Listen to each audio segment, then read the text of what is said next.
Assalamu alaikum and welcome to ISNA's 58th annual virtual convention.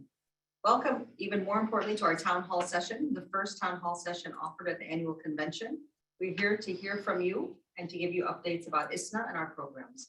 Before we begin, I'd like to let you know if you have any questions, you're welcome to unmute your microphones. And if you're more comfortable writing in the chat, please write your questions in the chat. Before we begin, I'd like to introduce our president, Brother Safa Zarzour. Thank you, Sister Magda. Assalamu alaikum wa rahmatullahi wa barakatuh.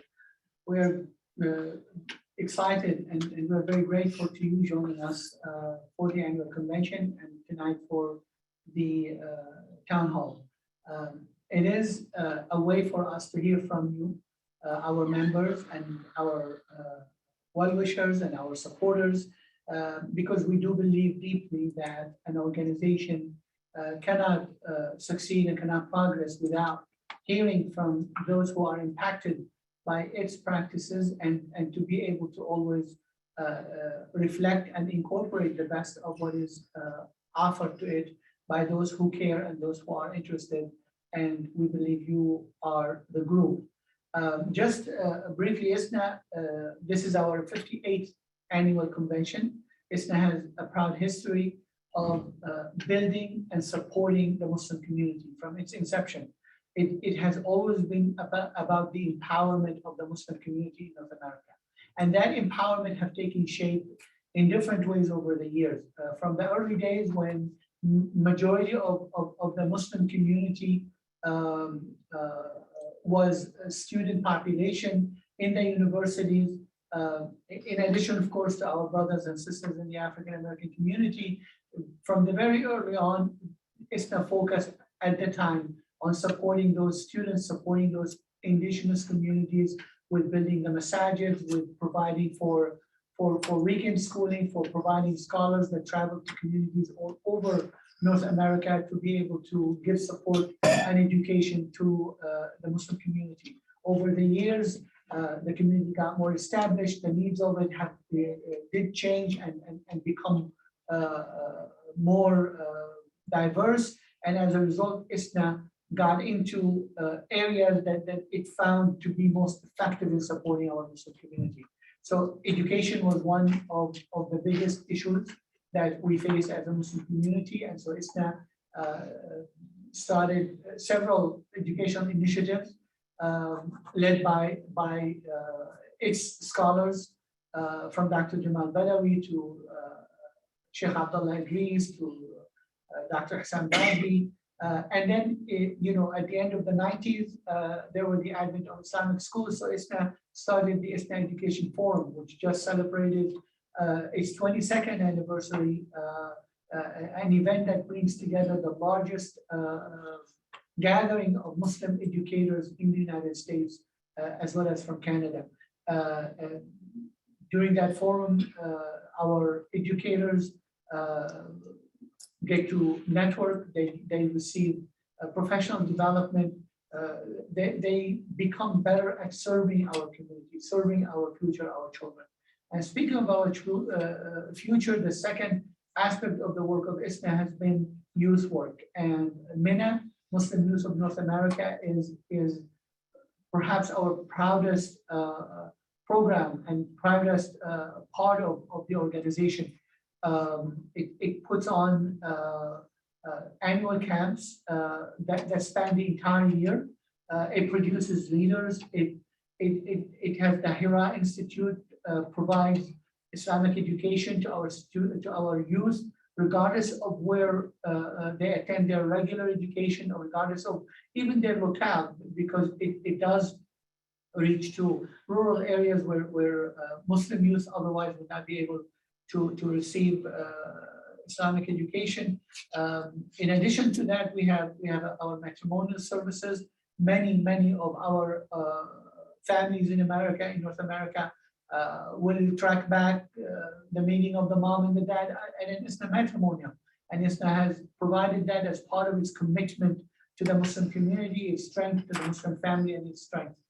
We also are the organization that is designated as an endorser of Muslim chaplains in the United States military and in other governmental institutions where chaplaincy is required and is needed, and ISNA works with those chaplains to basically endorse them and provide them an opportunity to serve and provide our institutions to have capable mentors and capable leaders that will be able to provide religious services in their spheres.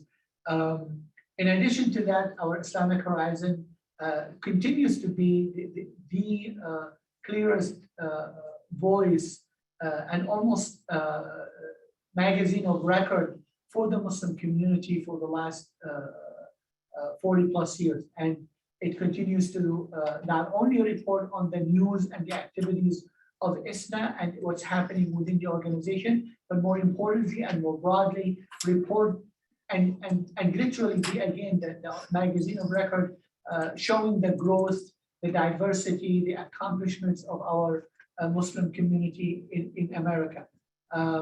This is our 58th convention. It is the second time we have a virtual convention. We think and we hope that next year we will be again having a physical convention. But as far as our board of directors, and I have members of the board sitting with me here, and some of them are joining us by Zoom. This is the very first face-to-face physical meeting that we had in the last almost 2 years. Alhamdulillah, it was a wonderful board meeting. I just wish that all of you would have been able to kind of take a look at the hard work, at the harmony that our board is trying to achieve to be able to serve the organization in the best manner possible. And one of the main things that we addressed today and made decision on is our next round or newest round of strategic planning, which will be led by our Vice President, Sister Magda, that will enable us to continue to ensure that ISNA is relevant to the community and in the community and is providing the maximum support and strengthening of the Muslim community that it can do to fulfill the very mission and vision of its founding, and that is to strengthen and support the Muslim community in America. I thank you for joining, and I'll turn it over to Sister Magda again for the rest of our time. Jazakallah khair, Brother Safa. So we had a few questions that came in ahead of time. We'd asked for people to email questions. And the first question we're going to take is from Nina Fernando from Shoulder to Shoulder. And I'm going to ask our treasurer, Brother Azhar, to answer. So she sent to us, it is our privilege to serve as campaign co-chairs of the Shoulder to Shoulder campaign, standing with American Muslims, advancing American ideals, which was founded over 10 years ago of ISNA's strong interfaith relationships at the national level. Would the respected board please share more about ISNA's ongoing and future commitment and vision for interfaith partnerships and collaboration? Brother Azhar. Thank you so much, Sister Magda, for sharing this question. I want to thank Sister Nina for her question. Almost a decade back, Shoulder to Shoulder came together under the leadership of Dr. Ingrid Mattson when she was the president of ISNA. And we had Dr. Saeed and Dr. Muhammad Sanusi at our interfaith office. This was the first time where more than 30 different religious organizations representing various denominations came together and established Shoulder to Shoulder. And this was to stand up with American Muslims upholding American values. ISNA is extremely proud to say this, that for the last 1 decade, for the last 10 years, ISNA has been the fiscal agent. The Shoulder to Shoulder office operated from our DC office, which is right across the Capitol Hill between the Supreme Court and the Senate building.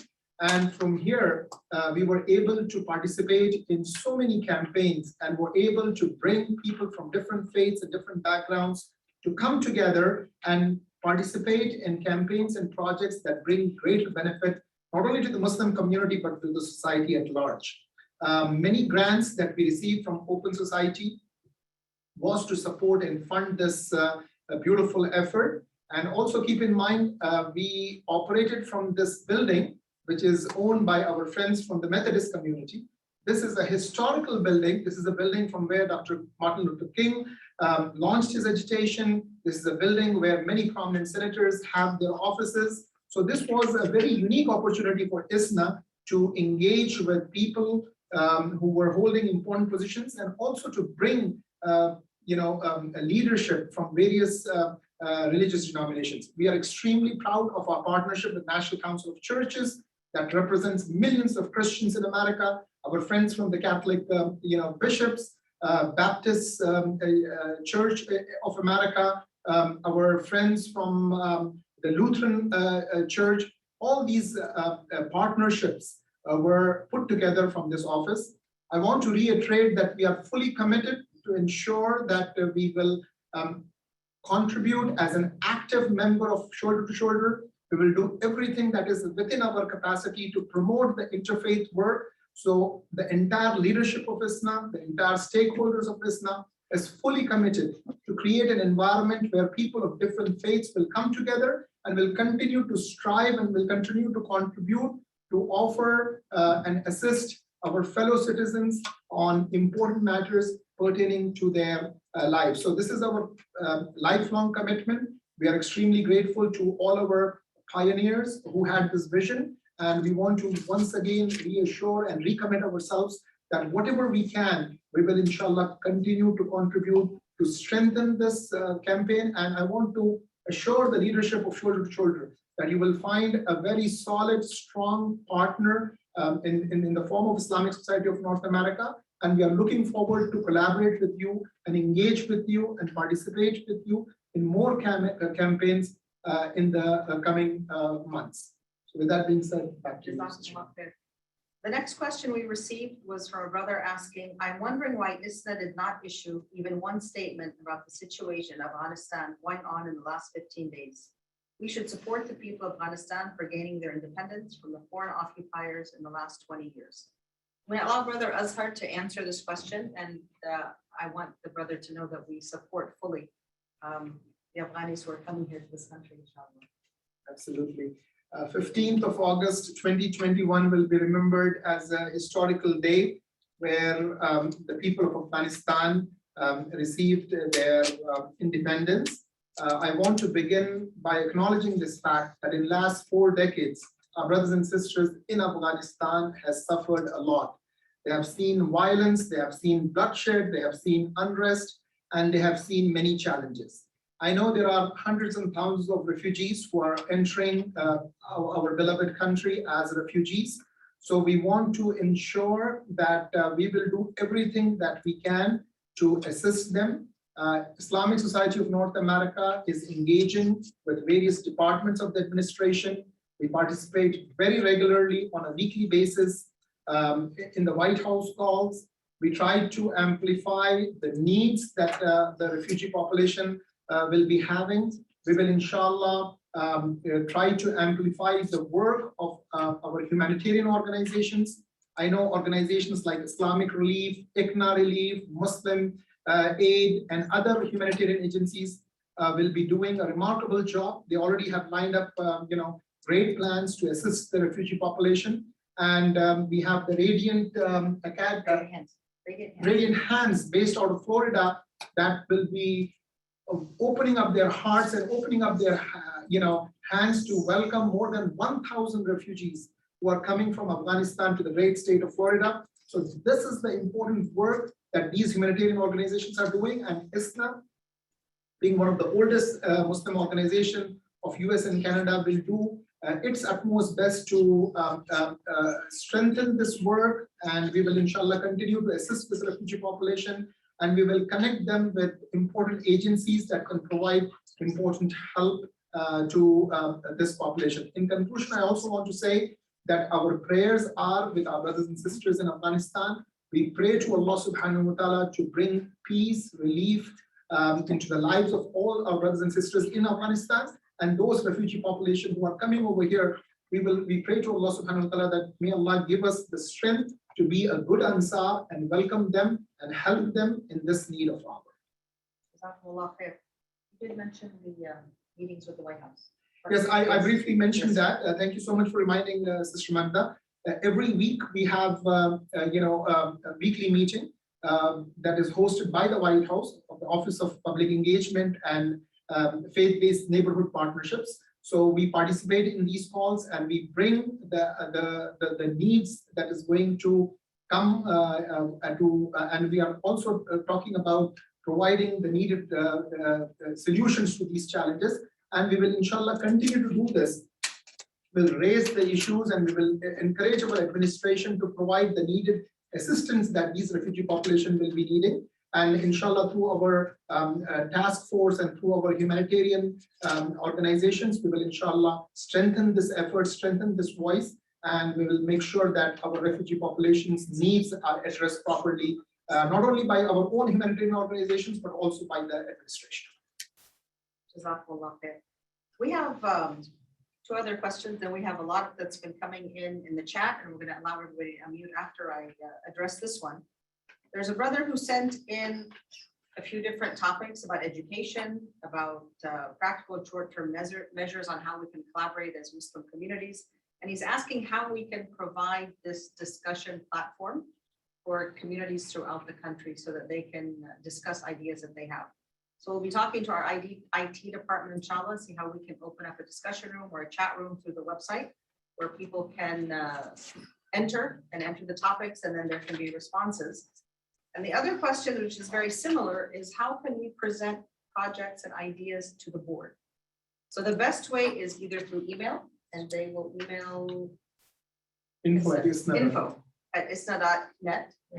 The other way is through Facebook. It's very easy to follow ISNA, Islamic Society of North America, on Facebook. And if you send in messages, we will guarantee, inshallah, that you will get a reply within 12 to 24 hours. So those are the questions that were sent ahead of time. If our IT department can allow attendees to unmute their microphones, and we can take some questions from our members, inshallah.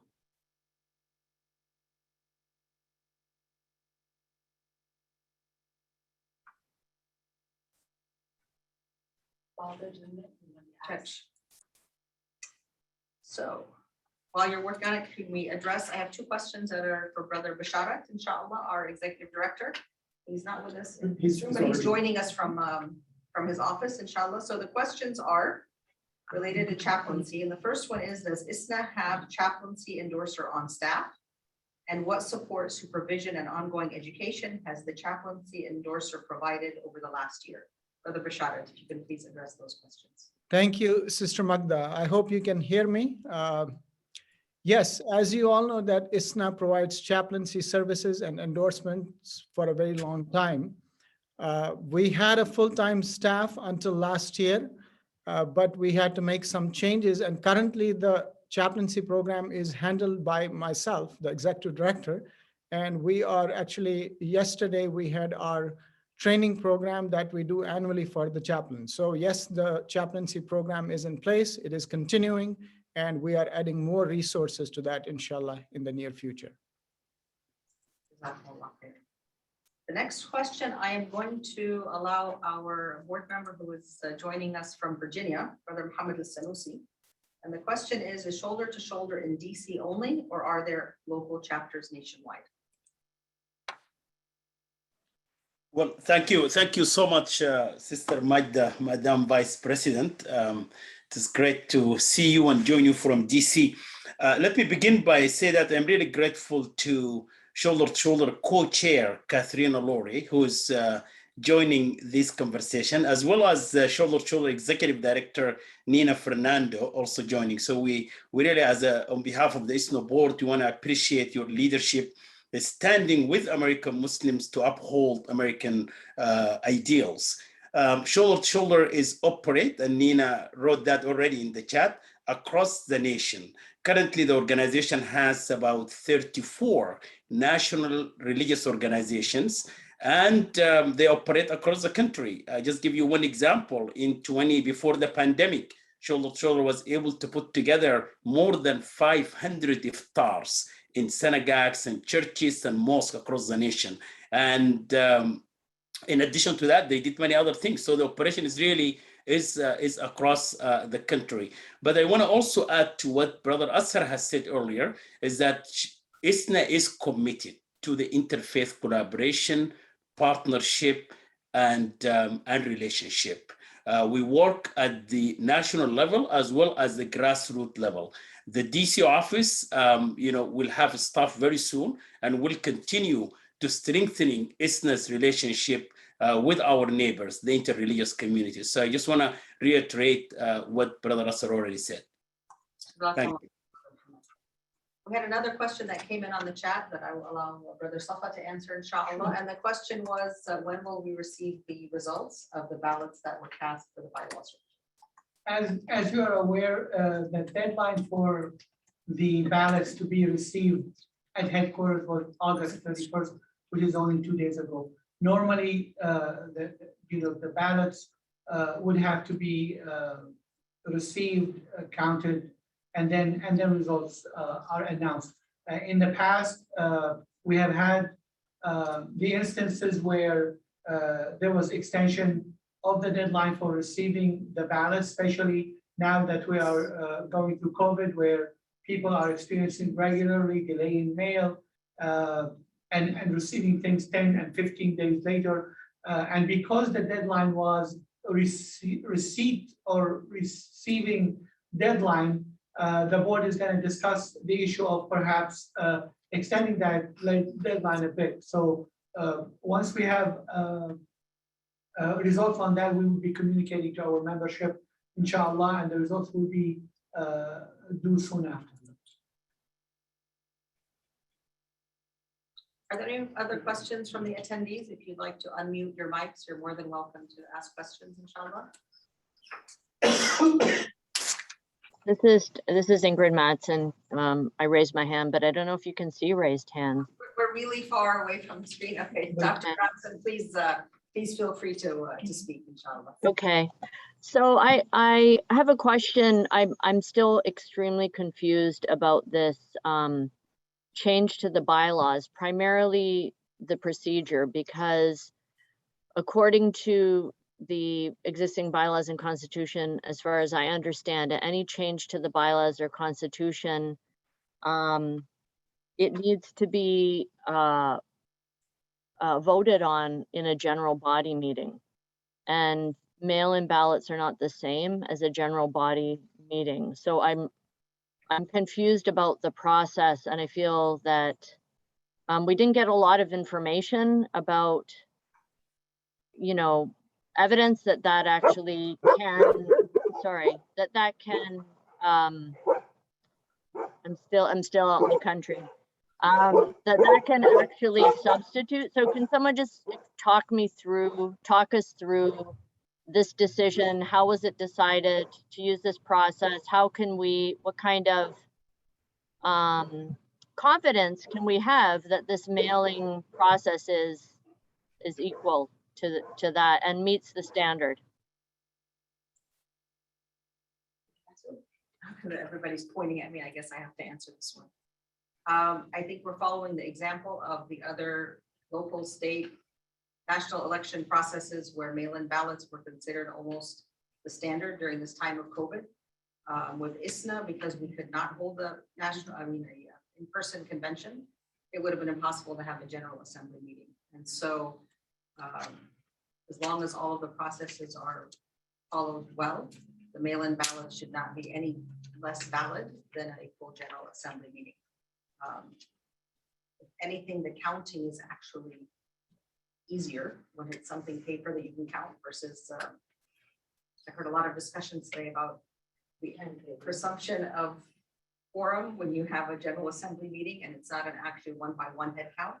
So we're trying to make sure that we do follow whatever regulations are in the bylaws. The only difference is that the mail-in method was used because we can't have on-site meetings. And our goal really was to have an in-person convention, but the speakers that we reached out to said they weren't going to come. So it didn't make sense to have a convention without speakers. And this way, virtually, everybody can get together, inshallah, and benefit. So I think. So just as a follow-up, is this something that the election committee decided? Because these things are supposed to be in the hands of the election committee. And also it alarms me a little bit that there might be an ad hoc extension of the deadline post hoc rather than before. I mean, if you say we're in COVID, things take longer when you send it out.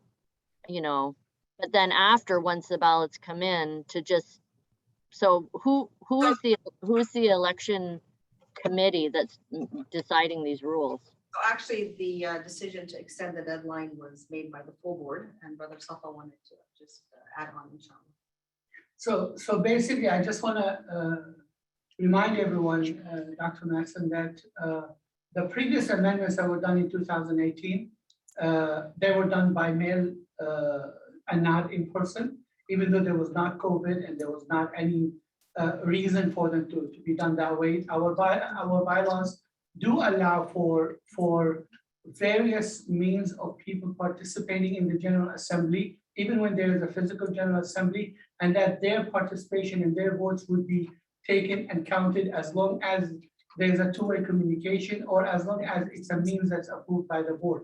And so it's already in the bylaws that would allow for the mail. There's a precedent that it was done that way. In addition, in fact, the previous amendments were not only extended once, the deadline for receiving ballots, it was extended twice. Again, without the disadvantage of COVID, it was extended twice. And in fact, on the second extension, it allowed email votes, it allowed fax votes, it allowed people to send on behalf of each other. So we are being a lot more strict than that. We are saying because of COVID and the mail continuing to arrive, we're extending one time only, and we are making sure that it is only by mail. And there's a committee that is going to oversee the opening of the ballots and make sure that the integrity of the process is intact. Okay, I'll just say one final thing. I really do think that these decisions should be made by the election committee, not the board, and that there needs to be, after this, there really needs to be the establishment of an independent election committee again to, you know, to make these rules ahead of time and not ad hoc, because they don't lead to a lot of confidence, as you know, even in, I mean, Sister Magda mentioned federal or state elections. We know how much confidence those led to. It led to the storming of the Capitol, you know. So confidence in elections is everything. So I really request that an independent election committee be established to review all the processes and supervise in the future, inshallah. I appreciate very much what you said, and as a former president, your words mean a lot and weigh a lot, and I assure you that they will be taken to heart, and we will make sure that the integrity of the process and the vote is held in the highest of regard, inshallah. And at the end of the day, inshallah, you and our members will be satisfied with the end result. Okay, I also wanted to add, the original intent of the board meeting was to be a standard 2-hour board meeting today on Friday. Most of the board members are staying until Monday morning so that we can have more time over the weekend, because really our priority now is to the processes that exist. We want to dissect them. We want to see what's missing, and we want to spend time on putting together the clearest policies and procedures possible so that everything we do at ISNA is clear and transparent and as efficient as possible. So that's definitely on our agenda. Question? Okay. Go ahead, please. Have a question?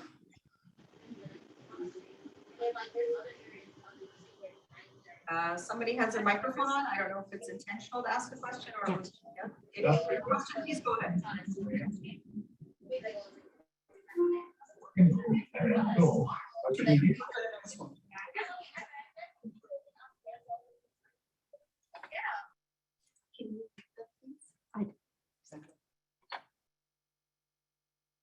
So there's a question about, I'm going to have to give this to one of the people who's been on the board longer. I'm a new board member.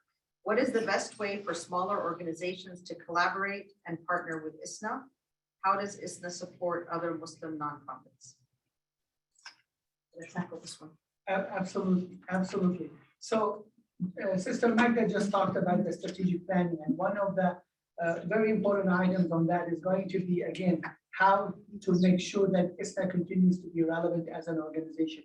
And I can tell you over the last 58 years of the life of ISNA, ISNA has acted de facto, but many times by plan, as an incubator for Muslim organizations that are serving the Muslim community. And sometimes by design. I give you one example that I'm very, very familiar with. For example, ISNA, the Council of Islamic Schools of North America, an organization that is an independent 501c3, but it was a brainstorm about in ISNA and in ISNA meetings.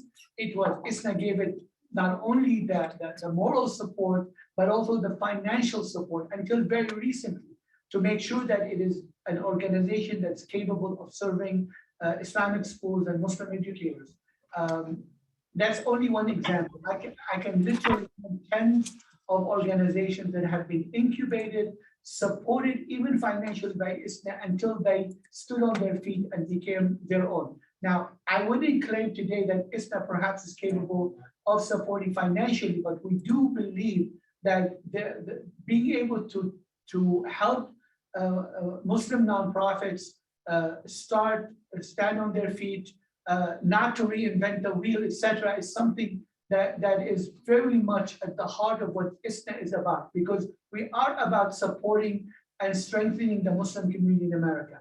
And we need as many nonprofits as we have serving the community. We need even more in more areas. And so we are committed to that. But I don't want to speak ahead as far as the future. In our strategic planning, we are very committed to making sure that this is a very important point that is addressed, where we are continuing to serve and support startups as well as smaller Islamic organizations that are serving the Muslim community. To give you just two really quick concrete examples, I'm a very concrete person. One, contact ISNA, contact our executive director, contact our staff here, and talk to them about what you want to do, and see if there is room for collaboration, if there is room to grow and to operate together. And then my second one is going to be, when we have our convention, we always do a call for proposals. So submit your proposal, talk to other organizations, and come to our convention and propose a session, propose to do something at our convention to help you and to meet others. We have any more questions? Any hands up, anything in the chat?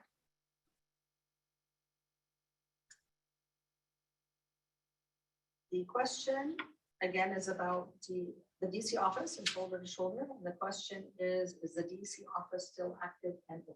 That's actually two questions. So the DC office is open. As I said earlier, we operate from the Methodist building. Our physical office is still there. And right now we are working remotely because of the pandemic and other challenges. Very soon, inshallah, we'll have new staff who will be again working from this office. Strategically, it's located, as I said earlier, at an amazing place right in between Supreme Court and the Senate building, right across the Capitol Hill. And we have many of our partners and friends who are also housed in that building. So it is to our advantage to ensure that we have our ISNA office operate from there. Inshallah, very soon we will be sharing the updates and good news with our constituents and with our members. And if you have any feedback that you want to provide us, especially related to our interfaith work and interreligious work, we will welcome your suggestions, we'll welcome your feedback. We will also welcome your constructive criticism to this particular issue.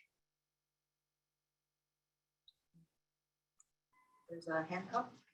Okay, please go ahead and ask your question. Have the name for the person with your hand up?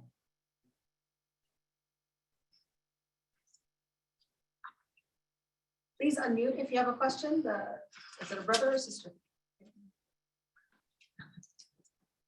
I can't see from this far. They have like the camera across the room.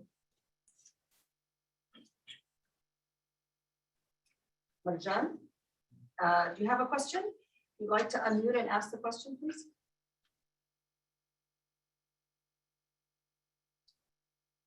It's not working.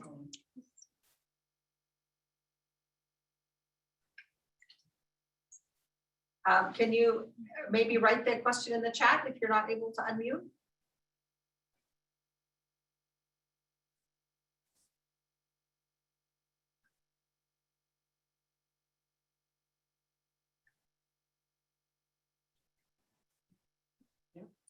So there are. Sister Magda, there are two questions in the question and answers. Okay, I mean, maybe you don't have access, I can read them for you. So Maqsood is asking, why are the bylaws being amended? What was the need? That's a question from Maqsood. And there is another question from Dr. Asra Ali, said as a follow-up to the previous question, what efforts has the board taken to reach out to grassroots and other organizations as well? I realize that the pandemic has not made it easy. However, it has been made a priority.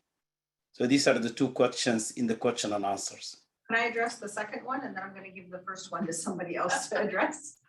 I can address that quickly if you want Which the one? first one. Okay, So I give you one example of one amendment. I mean, first of all, it's not unusual for organizations to have amendments to their bylaws because for an organization to be a living organization that's responding to its time and to the need, you always go through and you make amendments. But give you one example. One of the amendments we have, for example, is a reference in our bylaws to a Canadian organization, sister organization, that no longer exists.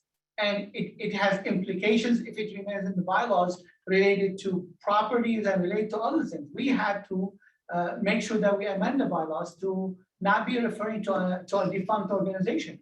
And there are other reasons for the other amendments, but it is a very normal practice for every organization to do periodical review of their bylaws and then amending them.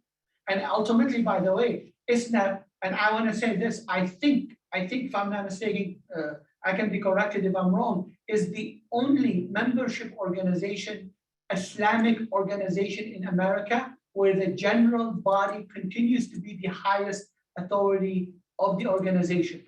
And to my knowledge, every other Islamic organization either have a self-perpetuating board or a very, very limited participation of members or no members. ISNA is the only one that continues to give that authority to its membership.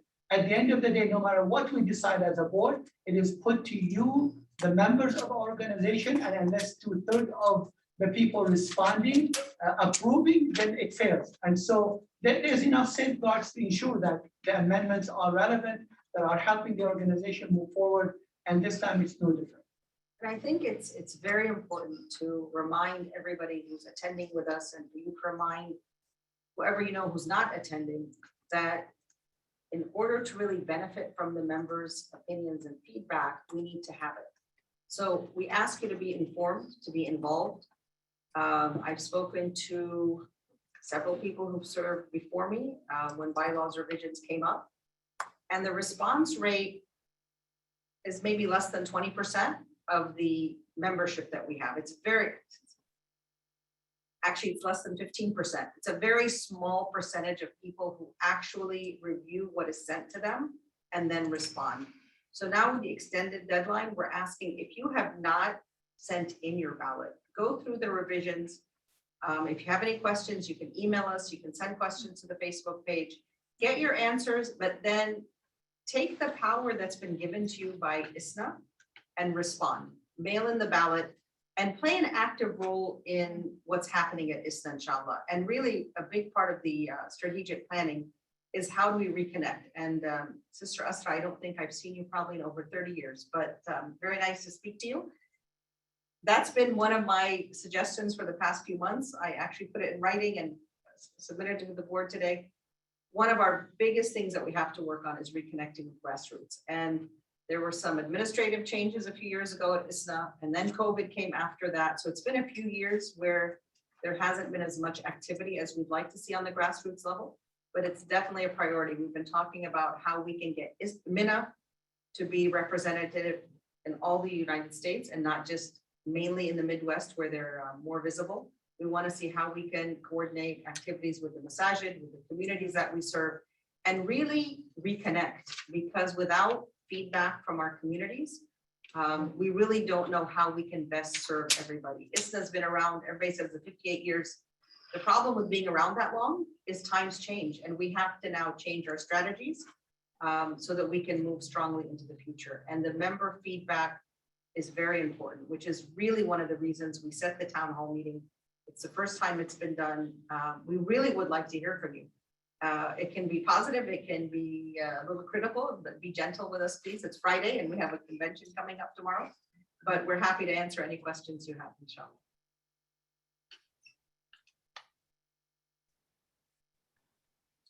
So there are two more questions, Sister Magda. I think they were brought to me. They're written. Great. Actually easier when you read them. When you read them for us, Brother Muhammad, it's much easier than me looking at reading these notes and reading. So it's a question from Habib asking what happens with the bylaws if they are approved by the members, question, or if they are not approved by the members, question, what happened next in this process? So that's question about bylaws. Very simple. If they're And not, then the second question from Abdullah, he is saying that I really wish that ISNA have someone to answer phone calls and provide evidence of its validity. It could be volunteers. can you give us, because I'm going to ask the brother for follow-up on that one, but if you, or sister, whoever asked the question.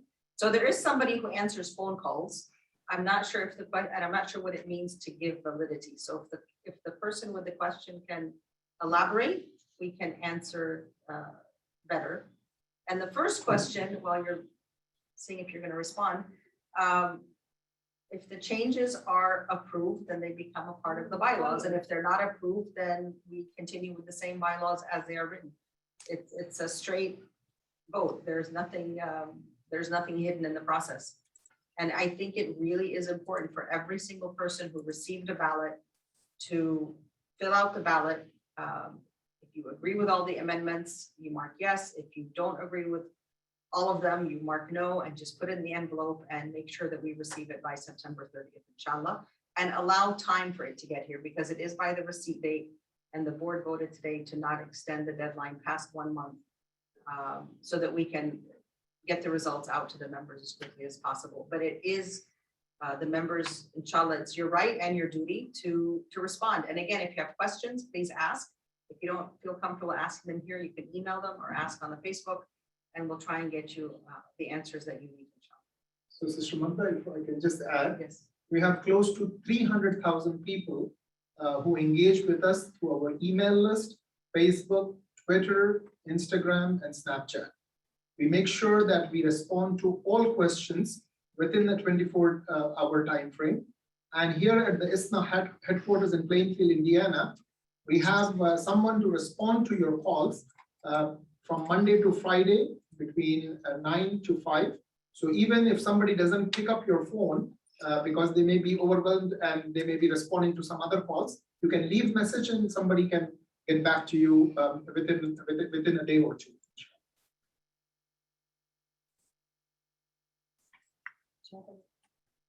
Did they say anything about the validity of? I think we answered the question. Did we answer the question? And the other, what is it? Oh. Brother Muhammad was going to read. He has such a good voice. I thought he was going to read it from.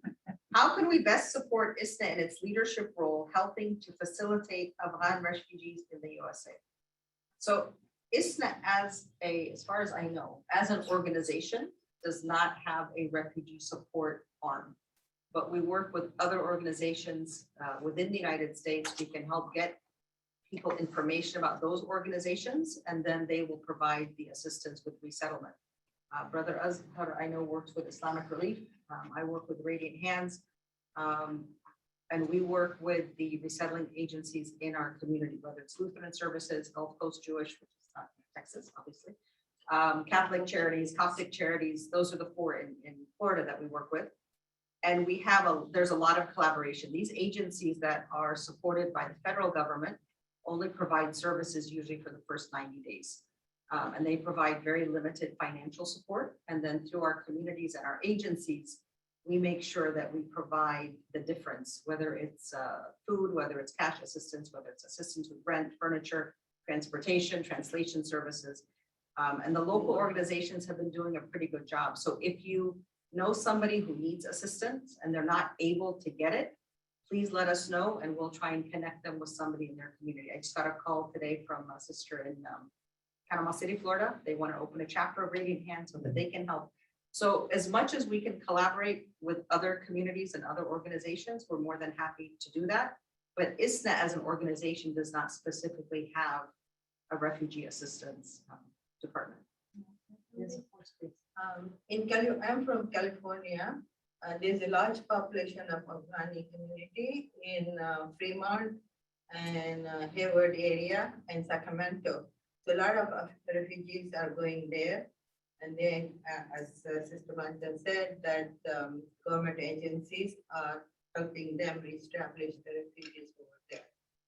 So, And alhamdulillah, we've seen a good trend of refugees who came in the 80s who are now assisting the refugees coming in now in the past few years. So they built their communities and they're reaching out. We've gotten a lot of calls, how can we help in this process? as a matter of fact, I attended 2 or 3 fundraisings for the settlement of the refugees in those areas.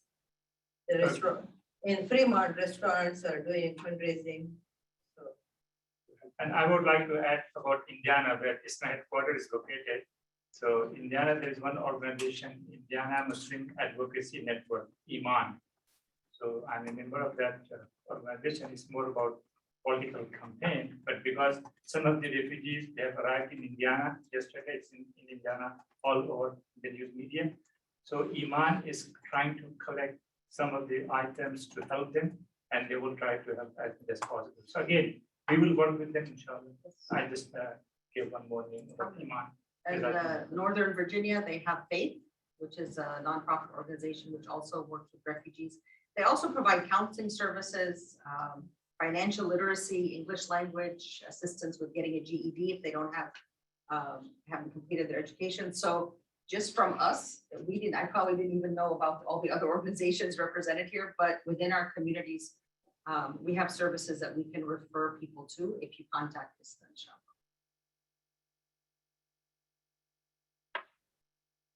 Any other questions that we can assist with? Brother Muhammad, there's another question. So there are no questions. So let me unmute. So no questions, but there are follow-up comments from Dr. Asra Ali as well from Abdullah. So these are, Abdullah is following up in his idea of getting a volunteers to answer the questions. And he said, again, you might be able to get volunteers in the weekend as well. So thank you for your response. This is a comment from Abdullah. And Dr. Asra Ali, she thanked you, Vice President, and she said it was something that I had also wanted to prioritize while on the board. I would also like to add that I agree with Dr. Ingrid Mattson's suggestion to please have an independent election committee oversee the bylaws approval and future election, as it used to be in the case in the past. Though it has been answered, I do feel as a past board member and a continued member who cares about the organization that I still don't understand the current board though process on the need for new bylaws so soon after the previous ones were just approved less than 5 years ago. So these are just comments. Jazakumullah khair. And yes, and Sister Asra, if you have ideas, I will definitely reach out to you as we go through the strategic planning process if you're interested in assisting.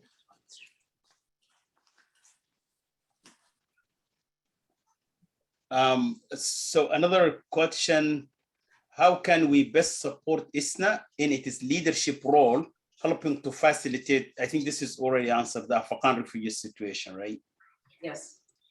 Yeah, so that's already answered. But also I want to add, Sister Magda here, our local affiliates and local Islamic centers also, they're doing their own work here. In my own mosque here at Adam Center, there was an announcement today for the community to host and support our brothers and sisters who are with us here from Afghanistan. So there is a responsibility also for our own local Islamic centers.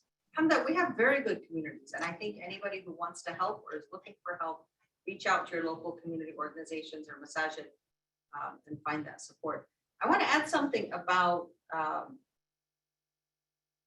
hearing from you. If you don't have a question, but you have a service that you think might help ISNA members, if you have an organization that you think ISNA might be able to collaborate with to help its members, please let us know while we're here. We have until 7:30, and we'd like to hear from you. If you have any ideas to share, any organization that you work with or that you're aware of, please let us know. I'm taking notes. They've been making fun of me all day that I always write down everything I hear, but it's the only way to keep track. And we'd really like to move forward on these items and connect with our communities, inshallah. Can I add something? It's not always like people who want to help ISNA. So you're welcome to help ISNA in any way you can. Inshallah, I will respond to you with positive results. Inshallah.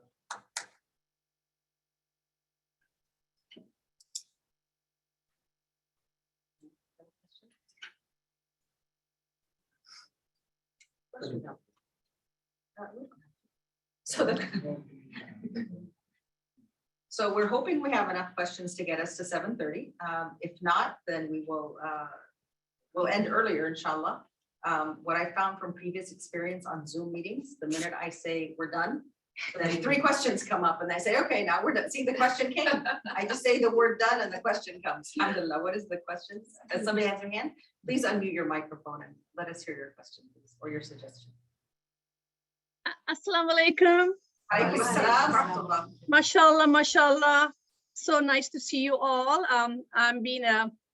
This would be my 26th ISNA, including the ISNA that I missed. So alhamdulillah,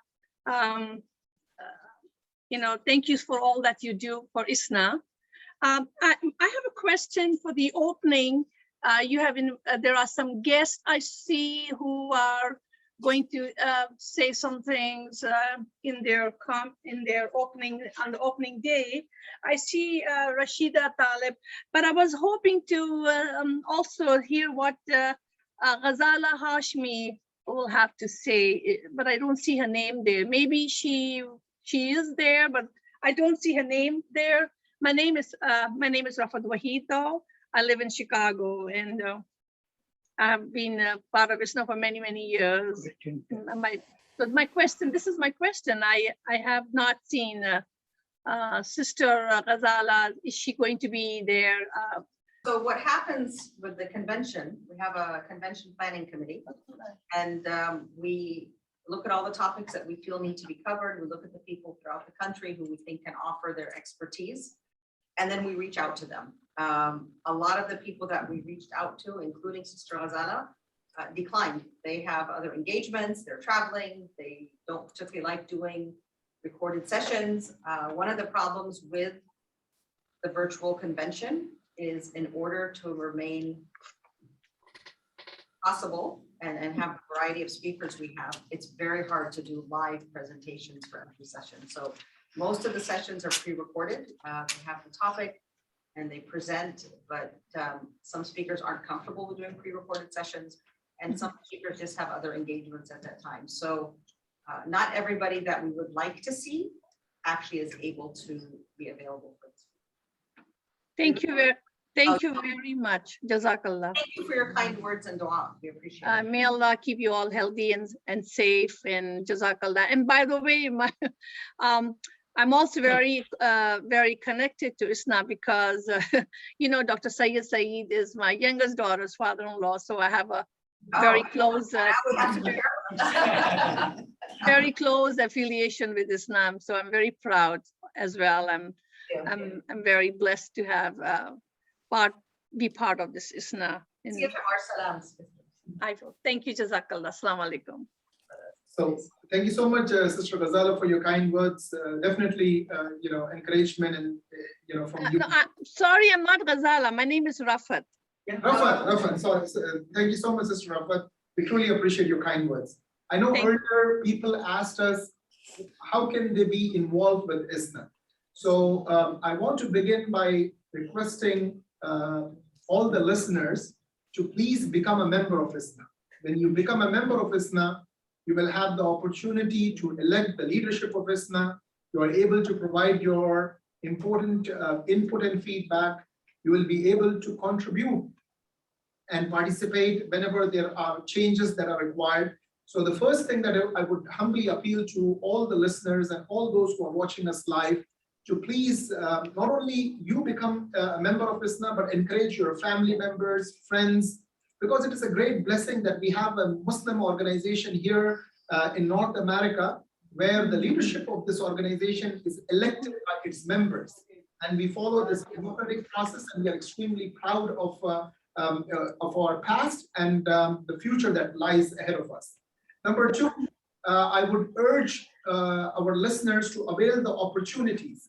I know earlier we spoke about chaplaincy services, we spoke about scholarships that are available, that young students can avail. There are matrimonial services that Islamic Society of North America offers. And as it has been mentioned by our esteemed colleagues, that many families have benefited from these services. Of course, ISNA take a great pride in their interfaith work and interreligious work. And we are extremely grateful to all the pioneers who had this vision that ISNA's Muslims' voice and Muslims' presence has to be there at every level. So these are important services that we are offering.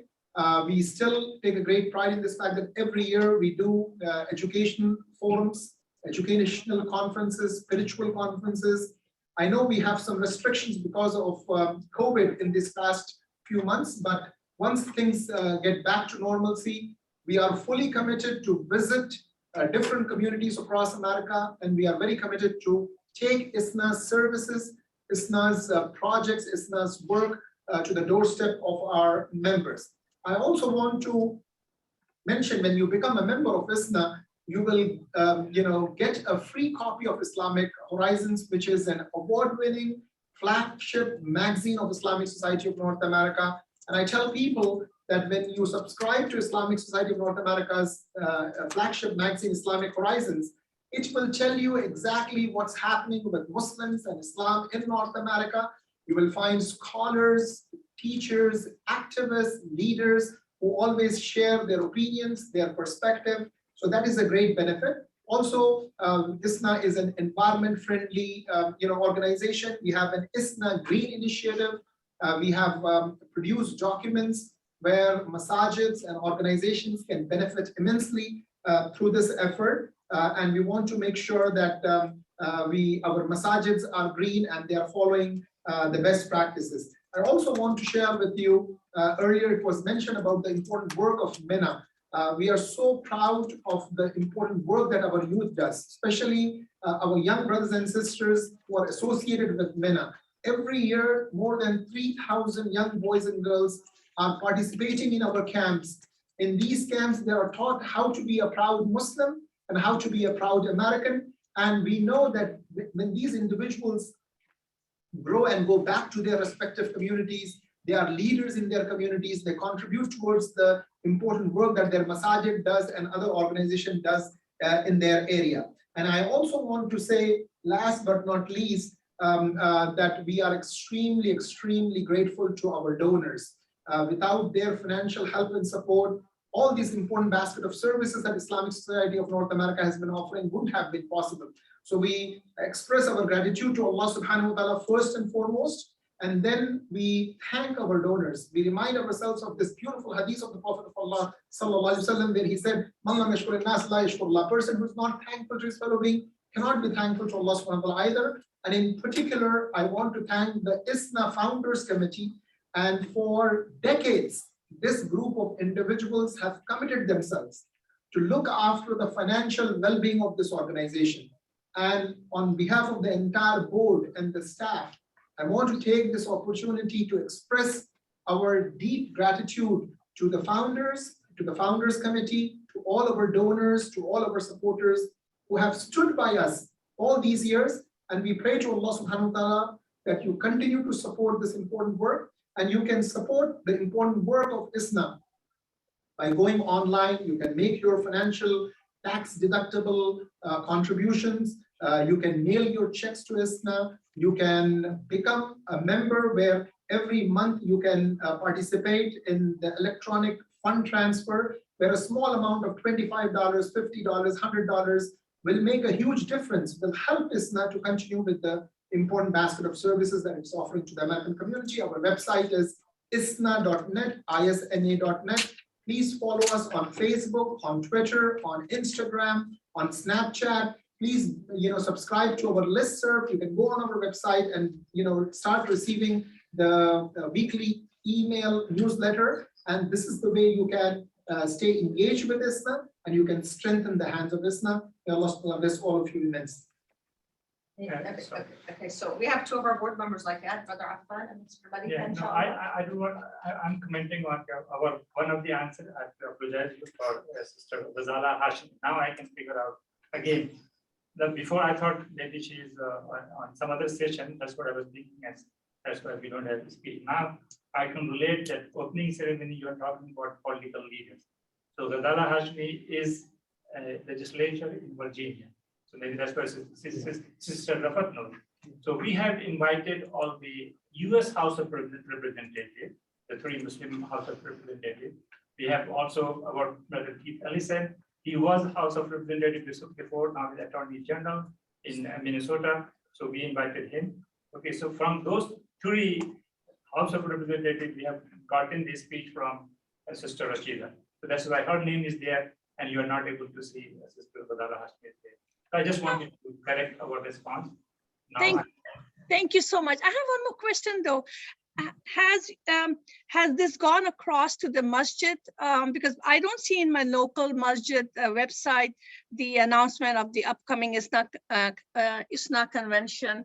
So are these the masjid across United States? I live in Chicago, but I haven't seen at least my masjid making an announcement. So if you can tell them, if they can make an announcement to the community, encourage especially the youth. This is very important for the youth to be involved, to hear what, to see and to learn what the work of ISNA is and all the new amazing topics. I just printed out the program and I've been reading. These are very important topics.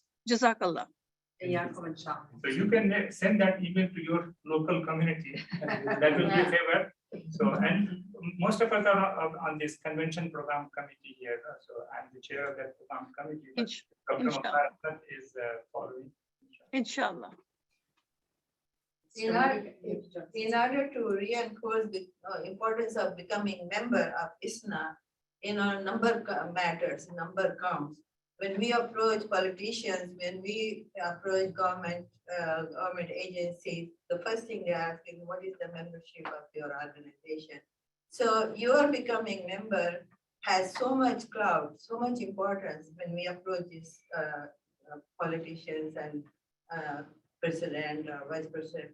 They see the strength of the number because they see that will help their election process. So becoming member of ISNA helps you and helps the whole Muslim community nationwide. Even though I want to just issue a disclaimer that as a non-profit 501c3 religious organization, we don't endorse any political party or political candidate. But what we mentioned was that the engagement should happen. And sometimes when you have solid numbers, it makes a huge difference. So just wanted to. You're given a seat at the table where we can discuss with people who might listen more to Muslims and their issues than if it's individuals coming to them with their concerns. Brother Salfa, you have 2 questions that came. Yes, and they are from Catherine Lower. Catherine is asking first, how can we pray for ISNA? Any way you please. Please pray for us. Yes, indeed, Catherine, please pray for us. We need that prayer, and we need it from all of our friends and partners of all faiths. However you pray, we want you to pray for ISNA to prosper, to be able to serve the community and build bridges. The second question Catherine asks, does ISNA have any plans for the 911 memorial? Now, I believe you are referring to the 911 memorial in Indianapolis. I can tell you that ISNA is an active member of the local community. It participates through sometimes itself, most of the time, sometimes through the organization that my dear brother Afan Badr mentioned, Iman, which is more broadly is representative of the community, local community in Indianapolis. And I know that they are going to be part of whatever activities that will be taking place. She participated in many of our conventions and she spoke at this. Just to add to that, Brother Safa, we have also joined the National 9/11 Day of Service Coalition. The goal of this coalition is to mobilize millions of Americans for the acts of service, kindness, and good deeds. The other partners in this are 9/11 Memorial and Museum, Pentagon Memorial, and AmeriCorps. So we are working on that. Again, this is a National Day of Service, and ISNA will be a partner of that coalition for this memorial, inshallah. Thank you. Question that's very important. It says ISNA is committed to investing in our youth. How is ISNA ensuring that youth voices are included in its decision-making and planning? So I can take part of that answer because it relates to the question that was raised earlier about the amendments and what's the need for them. So for example, one of our amendments was ISNA reinstating having a membership on the board of ISNA by MINA. And that is something that we basically decided is very important, and that MINA needs to be able to sit at the table during ISNA board meetings and have a direct access and voice. And so that's an example of how we are trying to make sure that the voices of our youth are listened to directly and are impacting our decisions. The other way, having been just appointed maybe an hour and a half ago to lead the strategic planning committee, we decided that a member from each stakeholder group had to sit on the committee, from the staff member, somebody from the staff, somebody from the board, somebody from MINA leadership. And so we're going to be reaching out to MINA to ask them to provide us with a representative to serve on the strategic planning committee, so that as we move forward, all of our decisions are reviewed by representatives of all of our stakeholders, from the founders to the donors, to the staff, the volunteers, the board, the youth. Every stakeholder within ISNA should have a representative on the strategic planning committee if we really want it to represent ISNA and all of our members. So we appreciate your question, and we're on it, inshallah. And we ask you to hold us accountable to it. We will give updates, and hopefully we will be able to meet everybody's expectations. It's not a fast process. It'll take months, if not a full year, to get to the end of the planning. And the most important part, once the planning is done, is to have an implementation plan. It's not enough to come up with ideas. We actually have to have a plan and implement it and look at how we're going to assess each part of the plan. What are the deadlines? What are the resources? So that we really accomplish something meaningful that is long lasting in the organization. Yet another. I have a question here, and I'm not sure what the person asking the question is asking for. The question is there a message from ISNA to support our young, especially with increase in Islamophobia with 9/11? So I'm not sure if that's just asking us to give an encouraging message to the youth, or if that means if there's a program in place for the youth. I will tell you what I told my students and my kids the day of 9/11. It was a Tuesday, 10:15, and it disrupted all of our lives, the most tragic event that's hit this country. And what I told them, that as American citizens, this was our country, and we had to support those who had lost lives, and we had to interact with the communities as American citizens. We shouldn't see ourselves as being outsiders. And the next day we went to the mall to see what was happening, to gauge the temperature. And I walked into Sears through the appliance department and the electronics, and there were like 30 TVs on the wall, and all of them were showing the airplanes going into the Twin Towers. And we were met actually with very kind people. Everybody who worked in the store was very helpful.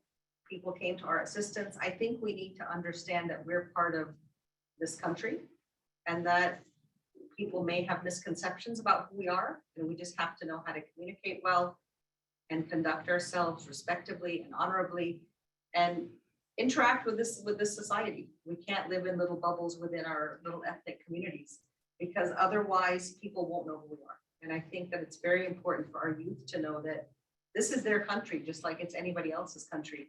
And they have to give back. They have to expect the best. This country has the most trusting and kind people in the world. You just have to reach out and they reach right back to you. And I don't think it's something they should fear. It's just something we need to teach them to communicate about and be strong about and be able to share who we are. And people will figure out we're the same. We had people come to our school and they were so surprised. Your kids like pizza. Yeah, they like pizza just like everybody else. They eat pizza and they wear blue jeans. They're normal people. And I think we have to feel that we're that part of the society, inshallah. To add to it that, show the other people that you are for human rights, not just for Muslim rights. You are here for everybody's rights. And show them how by volunteering for helping other people around you who needs help. Fight for the racism against the people who don't have what you have. Work in the shelters, go work in the help the people who are homeless. Do this kind of work to show that you are not just in your own cocoon. You are there to help others.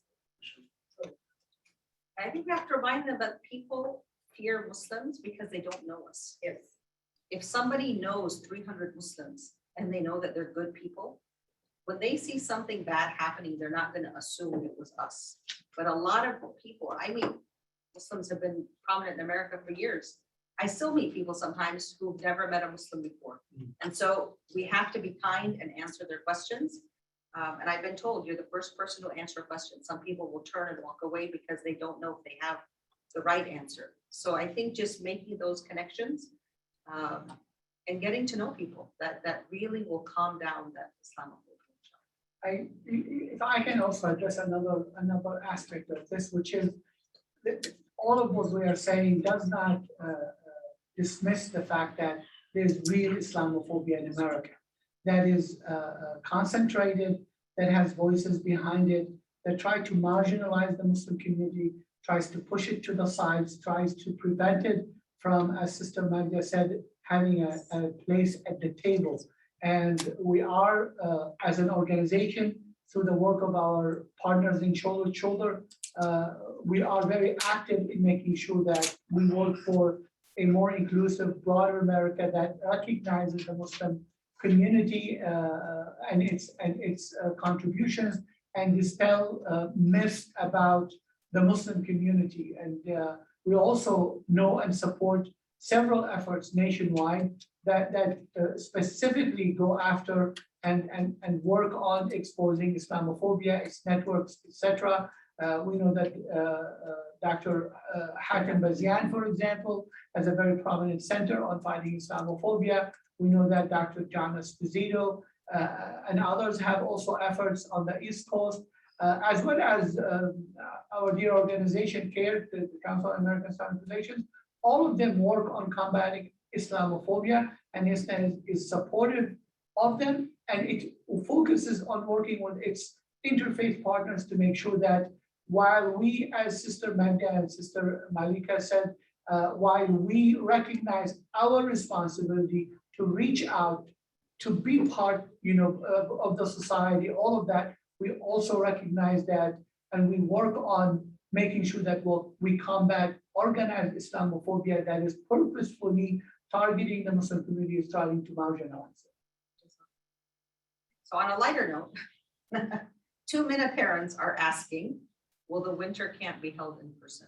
And I will tell you the honest answer is, we don't know. We are planning for it though. Inshallah, we are planning for the winter camp. This is our MINA spokesperson. This is your MINA spokesperson. We are planning for it, inshallah, to be in person. We hope that it is. It just depends on the pandemic. It depends on circumstances and situation as we get closer. I mean, just to aware that being Technical difficulty. There we are. There.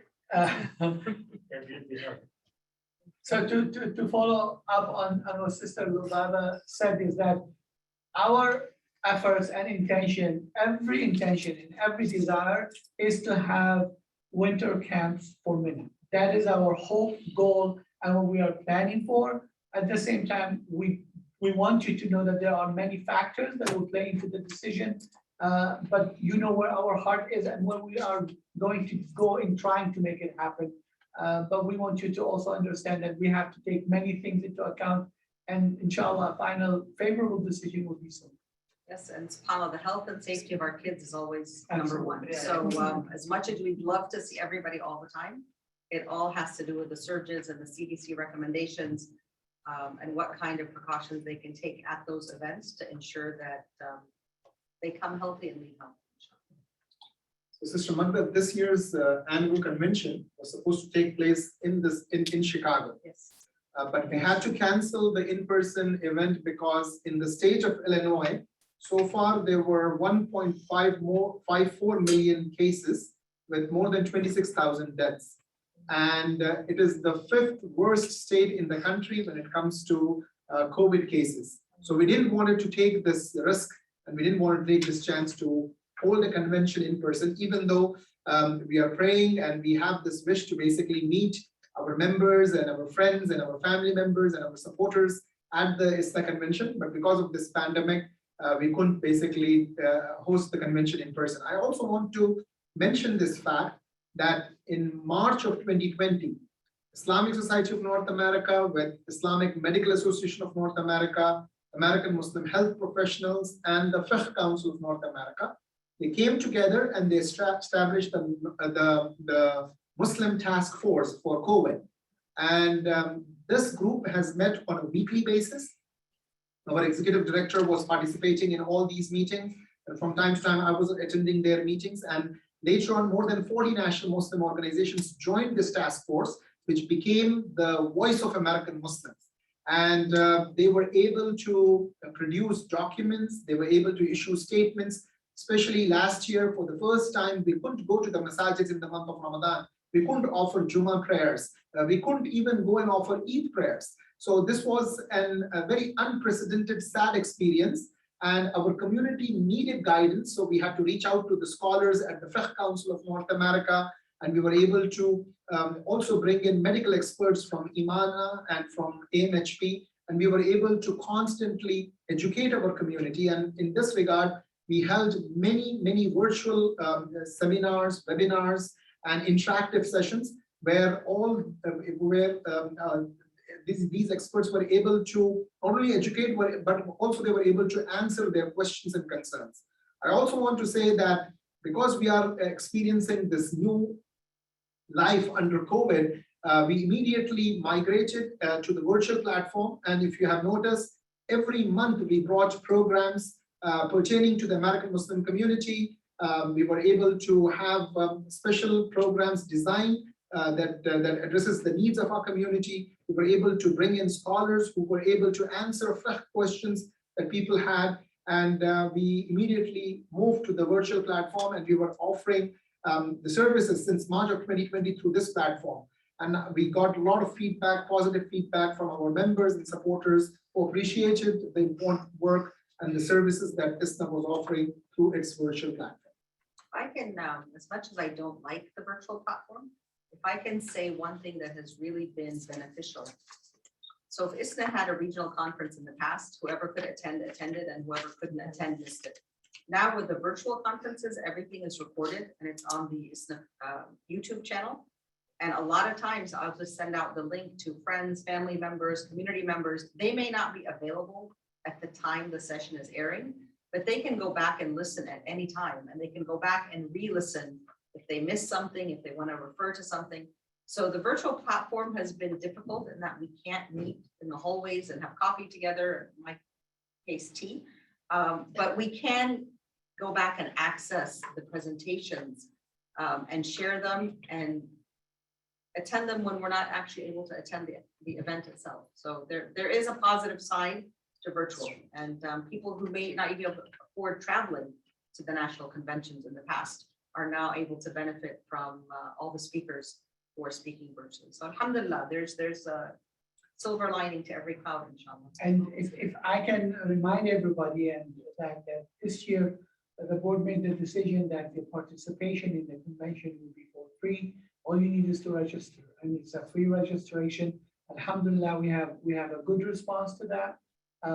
But maybe not a whole lot of people still are aware of the fact that you can register for free and enjoy the convention over the next 2 days. So we urge you, those of you who are with us, to reach out to your friends, to your family, to people around you, and inform them that ISNA's convention this year is being offered free as a service to our community, and we're happy and proud to do so. Alhamdulillah. So now we have 5 minutes. And here we'll get the flood of questions, inshallah.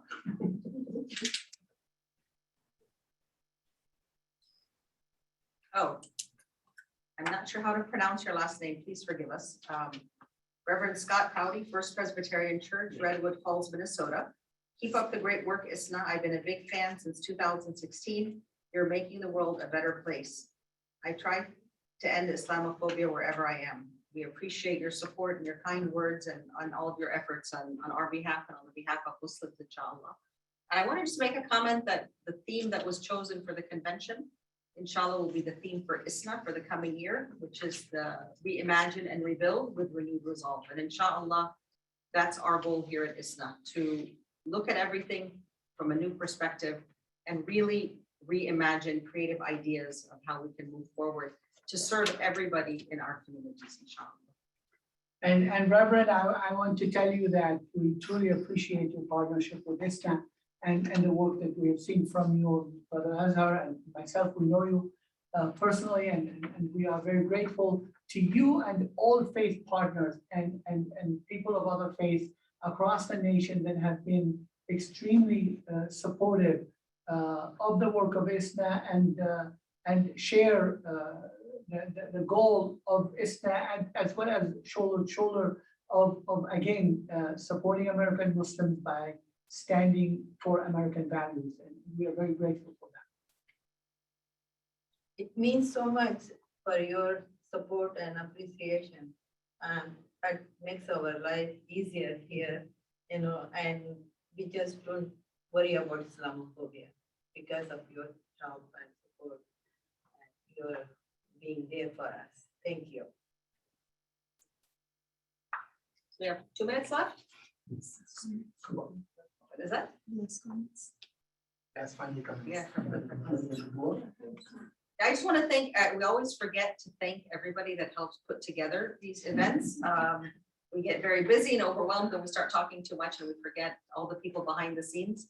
And I would sincerely like to thank everybody here at ISNA headquarters who, as they've been trying to prepare for the convention, they've also been taking care of us during our board meeting and making sure that we were fed and had our coffee and water and tea whenever we needed it, and always smiling. So a lot of work goes into putting together this convention, and we want to thank everybody for their support, and a big thank you to all the board members who traveled here to be at the convention in person. And our apologies to the local people who are afraid of travelers bringing whatever we have from our states, but inshallah, we're all safe and healthy, and we pray for everybody to have a very enjoyable weekend, inshallah.